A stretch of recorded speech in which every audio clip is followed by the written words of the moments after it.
গুণগত পরিবর্তন হওয়া দরকার। জাতীয় রাজনীতি সম্পর্কে সচেতন থাকার পাশাপাশি প্রতিটি ক্যাম্পাসে সমস্যা সম্ভাবনা নিয়ে শিক্ষার্থী এবং ছাত্র সংগঠনগুলোকে সোচ্চার থাকা জরুরি। আগামীর বাংলাদেশে একটি জ্ঞান এবং মেধাভিত্তিক শাসন প্রশাসনের জন্য তোমরা তোমাদের নিজেদেরকে যোগ্যতম হিসেবে গড়ে তোলার প্রতিজ্ঞা করতে হবে। জ্ঞানার্জন আর লেখাপড়াই হতে হবে তোমাদের প্রথম এবং প্রধান অগ্রাধিকার। প্রিয় ভাই বোনেরা, প্রিয় বন্ধুরা, তোমরা যাতে নিরাপদ এবং সুন্দর পরিবেশে লেখাপড়া করতে পারো, এজন্য তোমাদের জন্য ক্যাম্পাসের নিরাপত্তা এবং সুযোগ সুবিধা বাড়ানো প্রয়োজন বলে আমরা মনে করি। লাইব্রেরিগুলোকে মডার্নাইজ করা, অনলাইন এবং অফলাইনে লাইব্রেরি কেন্দ্রিক বহুমুখী শিক্ষার সুযোগ চালু করা প্রয়োজন।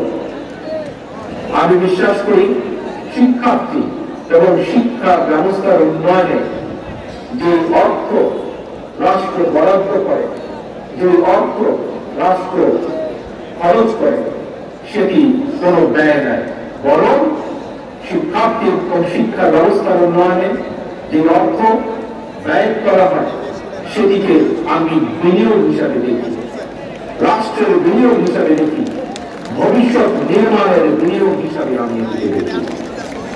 প্রিয় ভাই বোনেরা, দেশকে দাবিদার রাষ্ট্রে পরিণত করে রাখতে বিগত ১.৫ দশকের ফ্যাসিস্ট চক্র দেশের শিক্ষা ব্যবস্থাকে ধ্বংস করে দিয়েছিল, যার সাক্ষী তোমরা নিজেরা। নানা অপকৌশলে আশ্রয় নিয়েছিল। শিক্ষার্থীদের নিরাপত্তা নিশ্চিত করার পরিবর্তে শিক্ষার্থীকে সন্ত্রাসীদের নিরাপদ আস্তানা হিসেবে ব্যবহার করেছিল।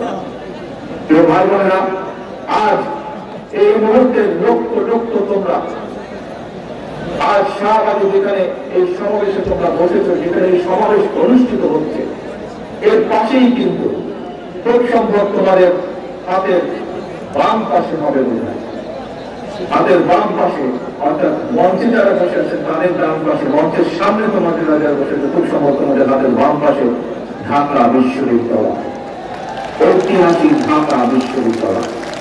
এই ঢাকা বিশ্ববিদ্যালয়ের সঙ্গে ইতিহাস জড়িয়ে আছে বাংলাদেশের গৌরবোজ্জ্বল ইতিহাস, ঐতিহ্য, মুক্তিযুদ্ধ, ফ্যাসিবাদ শাসন আমলে ভিন্ন দল, ভিন্ন মতের শিক্ষার্থীদের জন্য এই ঢাকা বিশ্ববিদ্যালয়ের ক্যাম্পাসগুলোকে সেই সময় কনসেন্ট্রেশন ক্যাম্পে পরিণত করা হয়েছিল। বর্তমানে যারা এই ঢাকা বিশ্ববিদ্যালয়ের শিক্ষার্থী, তাদের সামনে এই ক্যাম্পাসকে জ্ঞান চর্চা এবং গবেষণার একটি নিরাপদ ভূমি হিসাবে প্রতিষ্ঠার সুযোগ এসেছে।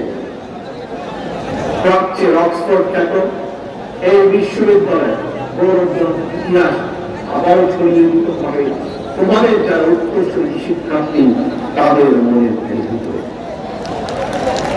ঢাকা বিশ্ববিদ্যালয়ের ছাত্র দলের নেতা কর্মী এবং কিছু সংখ্যক শিক্ষার্থীর সঙ্গে আমি সরাসরি কথা বলেছি। ঢাকা বিশ্ববিদ্যালয়ের আবাসন সংকট নিরসনে আবাসিক হলগুলোতে বসবাস এবং খাবারের মান বাড়ানো অত্যন্ত জরুরি। এই ব্যাপারে আমি শিক্ষার্থীদের সঙ্গে কথা বলে হলগুলোতে বিদ্যমান সমস্যা এবং সমাধানের একটি লিখিত প্রস্তাবনা বিএনপির কাছে উপস্থাপনের জন্য ঢাকা বিশ্ববিদ্যালয়ের ছাত্র দলের নেতাদেরকে, কর্মীদেরকে আমি আহ্বান জানাই।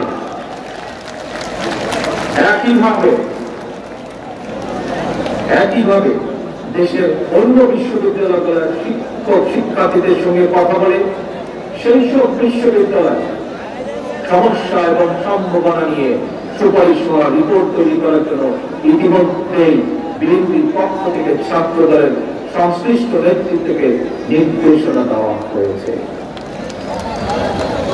সারা দেশের শিক্ষার্থী, জাতীয়তাবাদী ছাত্র দলের নেতা কর্মী এবং তরুণ প্রজন্মের ভাই বোনেরা, তোমাদের এই সমাবেশে এবং তোমাদের মাধ্যমে সারা দেশের শিক্ষার্থী এবং তরুণ প্রজন্মের সামনে বিএনপির নির্ধারিত কয়েকটি প্ল্যান প্রোগ্রাম তুলে ধরার অবশ্যই একটি উদ্দেশ্য রয়েছে। কি সেই উদ্দেশ্য, কি সেই লক্ষ্য? সেটি হল আমাদের প্রত্যেকেরই মা রয়েছে। একজন মায়ের ক্ষেত্রে বাংলাদেশ যেমন, অর্থাৎ আগামী দিনে আমরা নবীন এবং প্রবীণ সবাই মিলে তেমন একটি বাংলাদেশ করতে চাই। আমরা একজন মায়ের চোখে যেমন বাংলাদেশ, তেমন একটি বাংলাদেশ আমরা গড়ে তুলতে চাই নবীন এবং প্রবীণ সকলে মিলে। ভাই বোনেরা, সারা দেশের ছাত্র দলের নেতা কর্মী, দেশের সকল শিক্ষার্থী এবং তরুণ প্রজন্মের দৃষ্টি আকর্ষণ করে বলতে চাই, আজকের এই তারুণ্য, আজকের এই শিক্ষার্থীরা আগামী বাংলাদেশ, এই বাংলাদেশে ফ্যাসিবাদ, উগ্রবাদ, চরমপন্থার উত্থান কিংবা পুনর্বাসন, চরমপন্থার উত্থান কিংবা পুনর্বাসন ঠেকাতে শিক্ষার্থীদেরকে অবশ্যই সচেতন থাকতে হবে, সচেতন ভূমিকা পালন করতে হবে, যার আহ্বান এর ভেতরে আজকে এই সমাবেশের সভাপতি সকলকে দিয়ে দিয়েছে। প্রিয় ভাই বোনেরা, দেশের প্রায় 13 কোটি ভোটারের মধ্যে গত 1.5 দশকে ভোটার তালিকায় এ পর্যন্ত প্রায় 4 কোটি নতুন ভোটার যুক্ত হয়েছে। তোমরা ভোটার হলেও ফ্যাসিবাদ চক্র তোমাদের ভোটের অধিকার কেড়ে নিয়েছিল। আসন্ন জাতীয় নির্বাচন সামনে এবং এই আসন্ন জাতীয় নির্বাচনে তোমাদের হারানো ভোটের অধিকার পুনঃপ্রতিষ্ঠা এক বিরাট সুযোগ তৈরি হয়েছে। এই সুযোগকে কাজে লাগিয়ে স্বাবলম্বী বাংলাদেশ গড়ার লক্ষ্যে বিএনপির গৃহীত পরিকল্পনা বাস্তবায়ন করার জন্য পলাতক স্বৈরাচারের শাসনামলে গত 1.5 দশকে ভোট প্রয়োগে অধিকার বঞ্চিত 3.5 কোটি ভোটার সহ সবার সমর্থন এবং সহযোগিতা চাই। আজকের এই সমাবেশে উপস্থিত ছাত্র দলের নেতা কর্মী এবং প্রিয় শিক্ষার্থী ভাই বোনদের মাধ্যমে সারা দেশে সকল শিক্ষার্থী এবং তরুণ প্রজন্মের কাছে আজ আমার একটি আহ্বান থাকবে। সামনে উপস্থিত শিক্ষার্থী প্রিয় ভাই বোনেরা, ছাত্র দলের প্রিয় ভাই বোনেরা, মন দিয়ে শোনো কি আহ্বান আমি জানাতে চাই।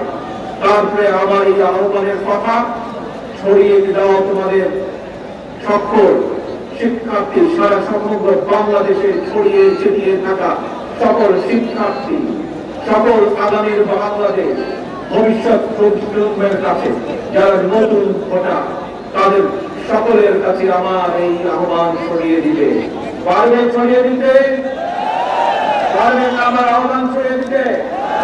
আসো তাহলে বলি আমি কি সেই আহ্বান, মন দিয়ে শুনো। প্রথমবার আমি তোমাদেরকে সেই আহ্বানের কথা বলবো, তোমরা পরে আমি বলা শেষ হলে আমার সাথে তোমরা আবার পরবর্তীতে বলবে। কি সেই আহ্বান? তারুণ্যের প্রথম ভোট, ধানের শীষের জঘন্য ভোট। কি সেই আহ্বান? তারুণ্যের প্রথম ভোট, ধানের শীষের জঘন্য ভোট। তারুণ্যের প্রথম ভোট, ধানের শীষের জন্য ভোট। আল্লাহ হাফেজ। আসো আমরা আজকে প্রতিজ্ঞাবদ্ধ হই, ভবিষ্যৎ বাংলাদেশ, শহীদের কাঙ্ক্ষিত বাংলাদেশ করার জন্য যা যা প্রয়োজন, নিজেদেরকে যোগ্য করার জন্য যা যা প্রয়োজন তোমরা তা সকলে গ্রহণ করি। এই হোক আজকের প্রতিজ্ঞা। আজকের প্রতিজ্ঞা হোক তারুণ্যের প্রথম ভোট, তারুণ্যের প্রথম ভোট, ধানের শীষের জন্য। আল্লাহ হাফেজ। বাংলাদেশ জিন্দাবাদ।